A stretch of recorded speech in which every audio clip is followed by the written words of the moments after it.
active ka ba in school? Yan, yung ano. No.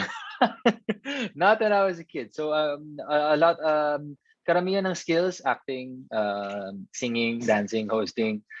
I learned when I got into GMA already, but specifically for hosting, I do have a story to tell. See, the late and great Direct Freddy Santos was the one who trained me.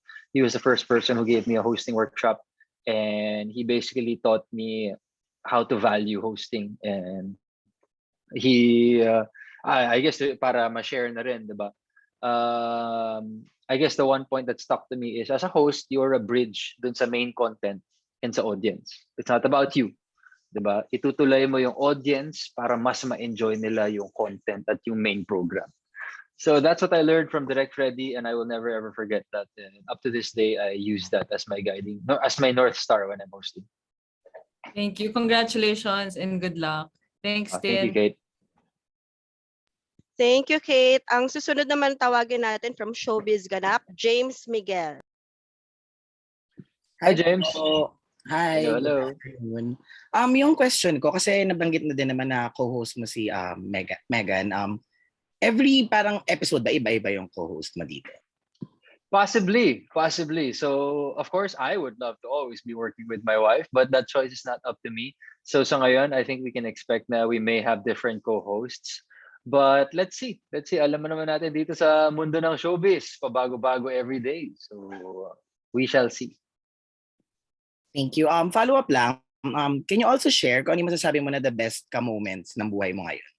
Like yung parang nangyari na. Oh, that's easy. Ang the best ko moment is every morning when I have coffee with my wife. I've said this before. Every morning, the chance to have coffee with her, yummy coffee at that, is something I'm always thankful for. Thank you so much, and congrats. Looking forward sa show. Oh, thank you so much. Thank you, James. Next, let's call Rocky Batara from TV series Craze. Hey, Rocky, kamusta? Hello, Mikael. Kamusta? Yan. So, first of all, congratulations sa new show mo na The Best. Thank you. So, yung first question ko, paano nyo pinipili yung mga stories o records na pinipicture nyo sa show nyo? And meron ka bang personal dito? May personal choice ka pa or personal say para doon? Well, so far, wala pa akong personal choice. Pero in terms of kung paano pinipili kung anong records ang ipapakita, sa totoo lang, nakausap ko yung creative team, and that's the easy part. Kasi ang dami-daming records dyan. So, sabi nga nila, hindi tayo mauubusan ng records na may ipapakita. And I think yun yung yung defining point ng The Best ka. Kasi hindi yung mga usual na records ang ipapakita namin. Ito yung mga records na kakaiba talaga. I don't want to give anything away. Pero what the audience will see, yung mga kapuso natin, maaaliw sila for sure. Yung next question ko naman, kilala yung GMA na sa mga knowledge shows kagaya nito. Kagaya nung Amazing Earth ni Ding Dong, tapos yung Caps Amazing Story ni Bong Revilla. So sa'yo naman, ano sa tingin mo yung difference nito dun sa mga shows na nabanggit? Well, I guess yung difference dito is sa ngayon, in this time, we are in the social media era. So ang daming nagsisilabasa na kakaibang mga records ngayon at mas madali yung access to content. So I think that's in terms of yung records na ipapakita, mas fresh ang may hahatid ngayon ng The Best ka. And then at the same time, as I go back, I will always repeat, the creative team here is absolutely amazing. And the scripts and material that they give me to work with, talagang ine-enjoy namin. So I guess yung pag-stitch together ng records and of course yung segments ko as a host with my co-hosts, I think that will also bring a very different flavor para sa mga kapuso natin. Yung next question ko naman, para sa iyo naman, ano sa mga pinipicture mo dito yung pinaka-favorite mo? Wow, well, we've only done a couple of features. Yeah, we've only done a couple of features so far. And sa totoo lang, when I was taping, I didn't have a chance yet to look at all of the videos. Kasi may ibang videos, pinaprocess pa nila. So let me watch the first few episodes and then pwede tayo mag-usap ulit. And for my last question ko naman, kung ikaw ang bibigyan ng chance na mag-feature ng mga topic, ano ito and why? Both Philippines and worldwide. Wow, Bibigyan ka. that's a really, really interesting question. Siguro para sa akin, I'm pretty sure may mga long lost world records tayo sa I guess far-flung provinces ng Pilipinas. And alam ko, syempre ako naman mahilig ako bumiyahe. So parang para sa akin nakakatuwa kung ma-discover natin yung mga hidden records na nagtatago dyan sa mga isla ng Pilipinas. At sana yun yung ma-feature natin. Ayan. So, thank you, Mikael, and congratulations sa bagong show. Thank you, Rocky. Nice to see you. Thank you. Thank you, Rocky. Ngayon naman tawagin natin si Trixie Daez from Pinoy Screen and Stage. Hi, Hello. Trixie. Nice to Hi, see you. Mikael. Hi. Congrats on your new show. Salamat. And ang aking first question, narinig naman, no? Oo. Ang Good. aking first question ay para sa'yo as a host, ano yung mas mahalaga? The ability to crack jokes or bale sense of humor or yung intonation ng salita? I guess mahirap pumili dun sa mga nabanggit mo. I think the more important thing is being able to enjoy. Minsan as a host, minsan may character ka, minsan you come in as yourself. Pero I think yung pinaka-importante dyan, if you're able to enjoy it, I think nararamdaman yun ng audience. And kahit anong gawin mo, kahit minsan syempre, baka nahihiya ka ng konti, pero if you're enjoying the moment, para sa akin, over the past 10 years of hosting, that is quality na laging nararamdaman ng audience. In another life, if you were reincarnated as someone that is training to break a Guinness World Record, ano kaya yung i-break mong record? Wow, that's a good question. Ngayon ko lang narinig yung question na yan. Off the top of my head, well, may sinagot ako kanina sa isang interview, and I was saying na I always wanted to be an NBA player. So I would like to be reincarnated as Michael Jordan, and I would not retire, and I would win the most NBA championships ever. Of course, I assume that because of this show, you've watched a lot of videos, a lot of materials in relation to the world record. So, can you give me 3 from the top of your head na parang sobrang na-amaze ka talaga na, uy, may ganyan palang world record? I actually have not been able to watch a lot, but I did watch some of the videos and features that they gave me. Pero ay di ko muna sabihin kasi baka ma-spoil ko. So off the top of my head, based na dun na lang sa mga nakita ko. Off the top of my head, I've always been amazed at yung mga records na, of course, yung normal ones, tallest man in the world, and then biggest cake na nagawa, biggest pie na nagawa, biggest pumpkin found. So yung mga usual na ganun yung mga nakakita ko, at kahit dun palang naaliw na ako. Pero ang maipapangako ko sa mga kapuso viewers natin, ang ipapakita naming world records, medyo out of this world. Kakaiba talaga. And last question, ano yung pinaka masasabi mo na natutunan mo when taking on this project? I guess for this one, mas na-reinforce lang na every project that you do is always a team effort. And kitang-kita mo yun. Syempre ako yung lumalabas doon sa TV, pero doon sa likod ng material na yun is a crew of almost 100 people. From your director to the office, the people in admin, people working in the office, the crew, the staff, the writers. Lahat yan sila ang dahilan kung bakit may show na ganito. Regardless of what happens, we've taped our first few episodes already, and we're proud of it. At kung ano yung makita ng mga tao, that's all our work, team effort. Thank you. And again, congratulations. Right. Thank you so much, Trixie. Thank you, Trixie. Ngayon naman tawagin natin si Florencio Husay from Manual to Life. Here. Hi, Florencio. Hi. My question is, was there an opportunity for you to participate sa isang world record? Like, yun nga, kasi kung may mga mass participation ka nun. Naranasan mo ba yun? Or No, pero you know what, you're right. There are parang may mga ganun, parang the biggest amount of people in one small place, parang ganun, no? I've never had the chance to participate. Pero in relation para sa unang tanong, pero in your current capacity, sa tingin mo ano yung world record na kaya mo i-set sa kakayahan mo ngayon? Wow, that's really interesting. Actually, binigyan mo ako ng idea. Kailangan ko i-pitch yan kasi kung tumagal tong the best ka, maybe one of the episodes, let's try to beat the world record. Diba? Parang crowdsource natin to. Gamitin natin yung mga Pilipino. So, anong tawag dito? In terms of my capacity to beat a world record, oh my God.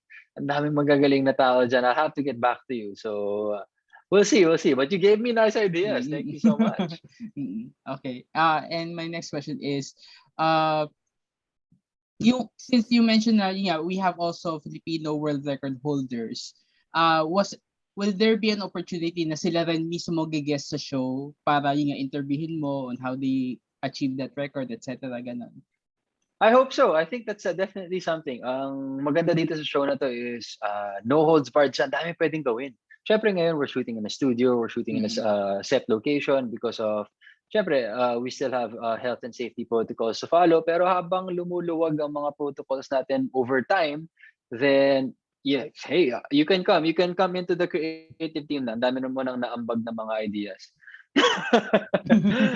These are all good ideas, to be honest. I'd love to do it. Okay, yun lang. Thank you. Thank you. Thank you, Florencio. Susunod naman tawagin natin si Josephine Bonsol from jobonsol.net.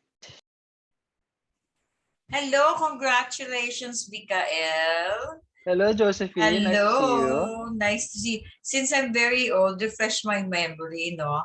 The first question is, I think I used to see you before doing features of eating a lot of food, the different varieties of food where you travel. Tama ba?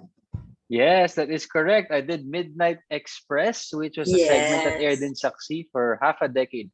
Yes, and for a long time, I'm always wondering, bakit hindi ka tumataba? Tapos, kasi ginagamit ko yung videos mo when sometimes I'm teaching feature writing to my students. Kaya lumalabas yung mukha mo. Kaya sabi ko, oh my God, ang sarap talaga ng pagkain niya. The description, the adjectives, the way you introduce the food, that was wonderful. It was really enticing. Pero dun sa experience mo na yun, did that also help in preparing you to get to your own variety show, your own program right now na talaga exclusive ka, itong The Best Ka? Did that help you? Ma'am Josephine, can I just say, I love you. You are amazing. I mean, for you to tell me that, sorry, I'm gonna go off topic here a little bit. For you to tell me that about Midnight Express fills my heart overflowing with love. Oh my gosh, because Midnight Express was my baby. Just to give you a bit of background, because you're using the videos, that is my family. Midnight, that crew, that's a crew of maybe around 6 to 8 people. We did something together for 6 to 8 years together, straight, no miss. It came to the point that there was no script. They would just said, Mick, come here, eat, and I'll just say, roll the camera and just go. Oh my God, that has no script. There was zero script there at that point. So the only script we had was for the VO, just to state all the facts. But for you to say that makes me super duper happy. And I guess to get to your actual question already, most definitely for me to be able to have a quote unquote playground to hone my craft, which is hosting with people who I consider family and friends already up to this day. I think I was messaging the group like 2 days or maybe a week ago. Parang it was a huge opportunity for me, and of course, it was just a segment, but for those who watched it, I'm really glad you guys enjoyed that segment. Thank you. Kasi sabi ng mga estudyante ko, bakit ang sexy pa rin niya? Ang dami niya kinakain. As to that secret, malakas lang rin ako mag-gym. Bawi-bawi lang. Kung malakas ka kumain, kailangan malakas ka rin mag-gym. And now it goes to my next question, siguro, is from when you were young, you know, all of us have those things that we're proud about, and how do you define how you were best at when you were young, and to how do you think you are best at now at what you do? Do you think you're best at more on hosting rather than acting? Did it change the way you see yourself when you were young? Everything that I do now for work are things I never ever did when I was younger at all. So, anong tawag dito? I think a lesson that can be that I share with my siblings kasi number two ako out of eight. I have a lot of younger cousins. I have like 30 younger cousins. May kwento po akong laging binabahagi sa kanila. I always tell them, if there's one thing you can be confident about, be confident in your ability to learn. Never say na hindi mo kaya kung hindi mo pa sinusubukan. Because I came into GMA not having skills to succeed. I didn't know how to act. I had never acted. I didn't know how to host. I had never hosted dancing and singing. I hated dancing and singing. But now I do all of that for a living. So, and I told them that the only reason I was able to do that is because I was willing to learn.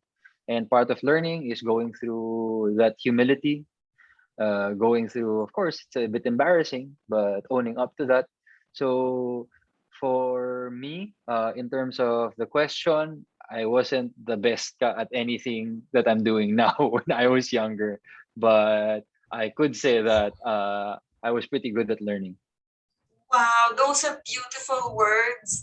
And thank you very much for the beautiful circumstances and that this opportunity to hear from you those inspiring words. And I'll keep it in my heart to share it to other people and also my students. Thank you and Thank you so congratulations, much, Mikael. Josephine. And I'm Thank you for looking the forward, I'm conversation. really looking forward to more of your shows. Matututo yung Yay! mga bata, lalo na mga trivia to. These are the things we need right now, you know, because the students really need this. Thank you, Ma'am Tin and GMA, and thank you, Mikael. Thank you. Thank you. Congratulations. Thank you. Thank you, Miss Josephine. Up next, let's call Oreo Pantejos from Big B's Buzz. Hello, magandang hapon. Hi, Oreo. Magandang hapon. Hello. Ayun, first of all, congratulations. Bali, Mikael, this is your first show na ikaw yung host na solo, right? Yes, true. How does it feel na you have your own TV show na ikaw yung host as a solo mo? Well, sa totoo lang, I didn't even realize. Natuwa kami, na-surprise kaming lahat, kahit si Bones, yung asawa ko. We had, I think, we were already planning to shoot, and then may nagsabi, alam mo, Mick, teka lang, parang ito yata yung first show na main host ka, no, na full show siya. And I was like, oo nga, no? I mean, I've been hosting for 10 years, so hindi ko siya naisip. But when you put it that way, then it just makes me ultimately more thankful and appreciative sa opportunity. And I really hope mag-enjoy yung mga kapuso pag pinanood na nila yung show. Do you feel pressured na, kasi yun nga sabi kanina, GMA is known for this type of TV shows, yung mga infotainment, ganyan. And maraming ganitong show sa GMA na sobrang nagtagal, as in years, mga decades na yung tinagal, gano'n. Mm-hmm. So do you feel pressure ngayon? I think anything you do naman, anything new that you do, there always will be pressure. But what I always tell myself, and I tell also my loved ones, is that in the face of pressure, just make sure you give 110%, 200%, 1,000%. Just kasi yan yung kontrolado mo eh. Diba? Kung how the outcomes of your work, sa totoo lang, di mo masyadong kontrolado yun. It's out of your hands how the audience will react. Pero at least you can be happy and satisfied if you gave 1,000% each and every time. So yes, there is pressure, but I try to focus on preparing the best way that I can. Ayun. As a host naman, how do you get inputs ganyan, or saan ka kumukuha ng inspirations ganyan in your way of hosting ganyan? Everywhere sa totoo lang. I guess to start off, yung mga kapwa-host ko sa GMA, Drew Arellano, of course, Ding Dong Dantes, Chris Tew, all of these people I've seen, I've met, I've worked with to a certain extent. The hosts I've worked with live on events. So I learned from all of them, and I'd like to think na me as a host is a product of working with all the hosts that I've ever worked with. So, yun lang, just keep on learning and keep on observing. You can always find inspiration from, sa totoo lang, almost anything. Okay, last question na. Medyo hiwalay ako dun sa show. No, go lang. You celebrated your second anniversary, wedding Yes, we anniversary. did. Right. What's the best part or best thing about being married? Alam mo, may nagtanong rin sa akin ito. Magugulat ka siguro sa sagot ko. I don't know if there's a best part to being married. Kasi para sa akin at kay Megan, nothing changed. I love her just as much before I got married, and it didn't change after we got married. It's always been the same. So para sa akin, ang pagbabago siguro nandun pa nga dun sa family ko.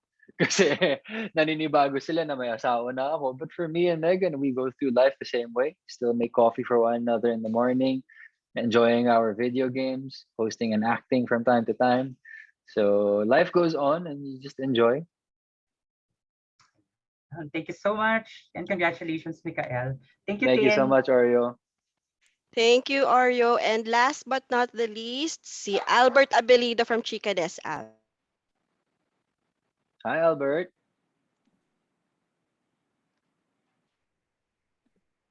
Albert, andiyan ka ba? Yeah, teka lang. Yung camera ko, ang teka Sige lang, go lang. Take your time, Sorry. Albert. No worries. I'm so excited pa naman magtanong. Anyways, It's okay. ayan. Hey, mabuhay! Congratulations. Mabuhay. Wow. Ayan. This is an exciting yung show mo. Parang naalala ko before, like GMA has like somehow a similar kind of show, yung Believe It or Not. Tapos parang nagbibigay din sila ng mga Guinness Book World of Records, ganyan.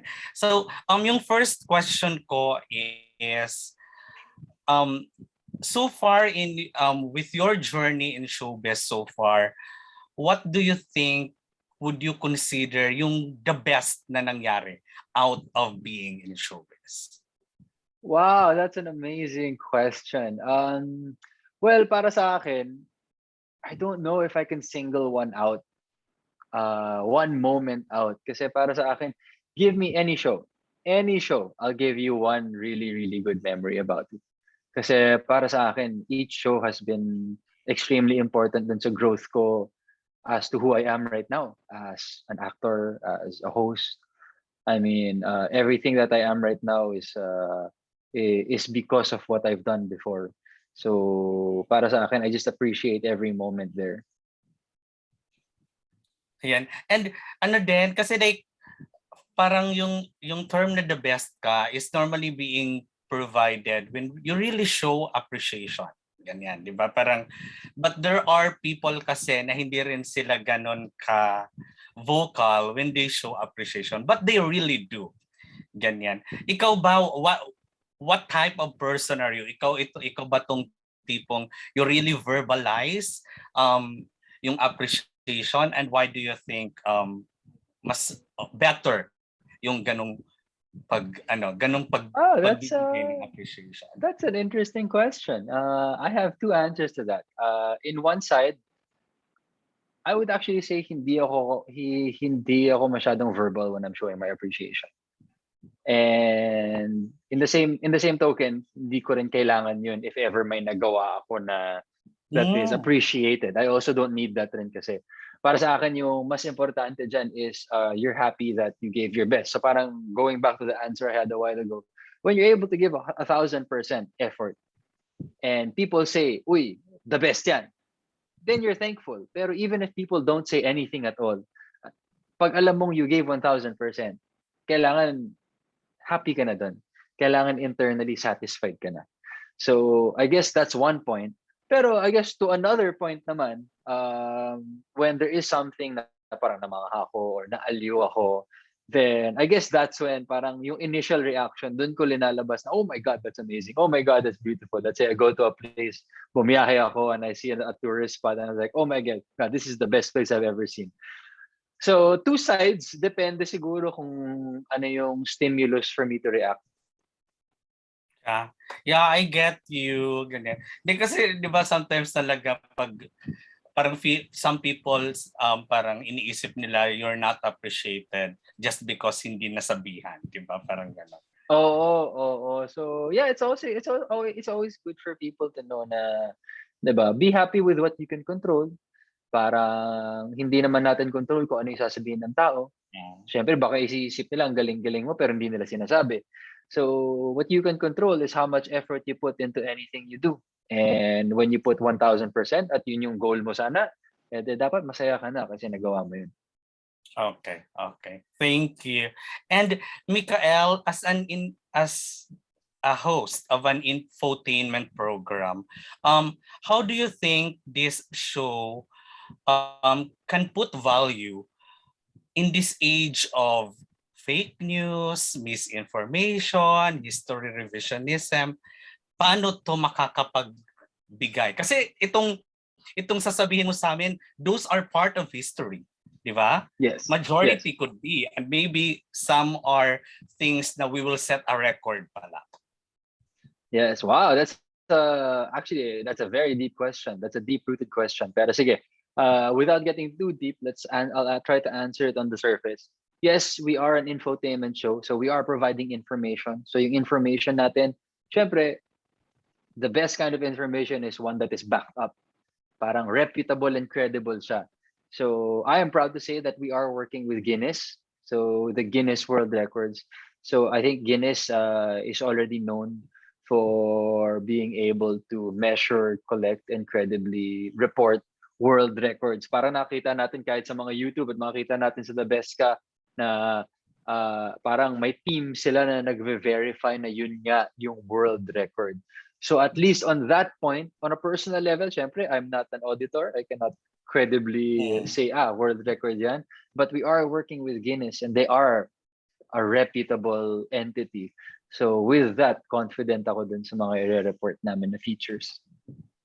Okay. So parang wala siyang mga segment na tipong parang this is the lesson you'll derive from this kind of information. Yung parang ganon.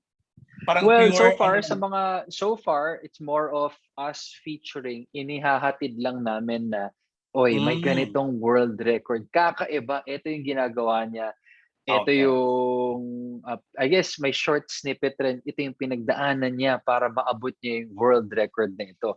But, as I was telling some of the other bloggers here, I was saying sa totoo lang, ang daming pwedeng gawin dito sa show na to. So, what you just said, baka in future episodes, I can imagine pwede namin gawin yun. Correct. Okay yan.